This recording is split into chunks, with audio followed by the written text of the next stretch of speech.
बिस्मिल्लाहिर्रहमानिर्रहीम। अस्सलाम वालेकुम दोस्तों, क्या हाल चाल है। उम्मीद है आप सब लोग खैरियत से होंगे। तो आज एक नई वीडियो के साथ हम फिर हाज़िर हैं। काफ़ी सारे स्टूडेंट्स जो है वो पूछ रहे थे और ये क्वेश्चन भी जो है वो एग्ज़ाम में, बोर्ड के एग्ज़ाम में और उसके अलावा एंट्री टेस्ट में भी ये क्वेश्चन आता है कि पिछली जो हमने वीडियो में कूलम्स लॉ के बारे में पढ़ा था, तो अभी हम कूलम्स लॉ का कंपैरिजन करेंगे न्यूटन्स लॉ ऑफ ग्रेविटेशन के साथ।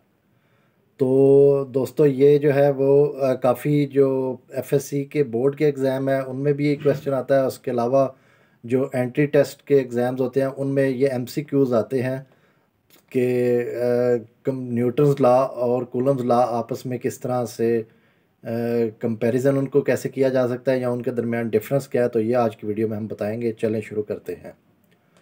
सो दोस्तों, कूलम्स लॉ हमने पढ़ा था। Coulomb's law is F is equal to K Q1 Q2 by r square.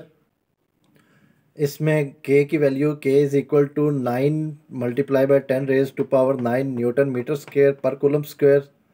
और यहाँ पे Q1 रिप्रेजेंट करता है चार्ज 1 को और Q2 रिप्रेजेंट चार्ज 2।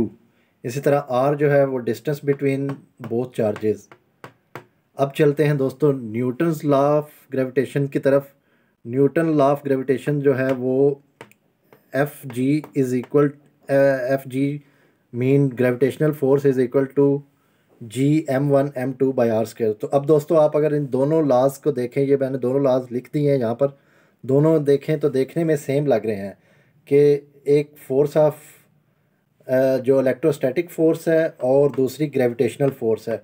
और इनके दरमियान जो कांस्टेंट है वो इसके लिए के यूज़ किया गया है और ग्रेविटेशन के लिए जी यूज़ किया गया है। और जी की वैल्यू है 6.67 multiply by 10 raise to power -11 newton metre square पर केजी स्क्वायर। और इसमें m1 जो है वो मास 1 है और m2 मास 2। तो जो ग्रेविटेशन लॉ ऑफ ग्रेविटेशन है वो है the force of attraction between two masses is directly proportional to F and is inversely proportional to R square। Similarly जैसे हमने कूलम्स लॉ पढ़ा था, इसी तरह न्यूटन्स लॉ ऑफ ग्रेविटेशन भी सेम है। तो अब हम आइए देखते हैं कि इन दोनों के दरमियान डिफरेंस क्या है। सो इन दोनों लॉज के दरमियान जो डिफरेंस मेन है वो आप ये कह सकते हैं कि जो कूलम्स लॉ है इसमें मैंने जैसे आपको बताया था कि अट्रैक्टिव फोर्स ऑफ अट्रैक्शन हो सकती है एंड फोर्स ऑफ रिपल्शन।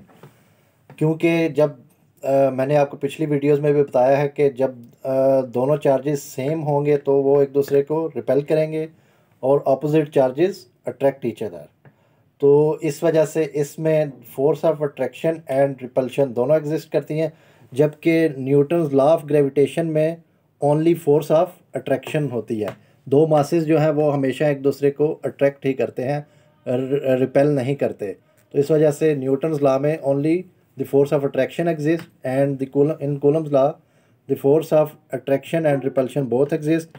और अगर आपसे कोई पूछ ले एमसीक्यूज़ में, ये अक्सर ये आता है सवाल एंट्री टेस्ट में भी और उसमें कि कौन सी फोर्स ज़्यादा स्ट्रॉन्ग है, कूलम्स लॉ जो इलेक्ट्रोस्टैटिक फोर्स है वो ज़्यादा स्ट्रॉन्ग है या ग्रेविटेशनल फोर्स ज़्यादा स्ट्रॉन्ग होती है।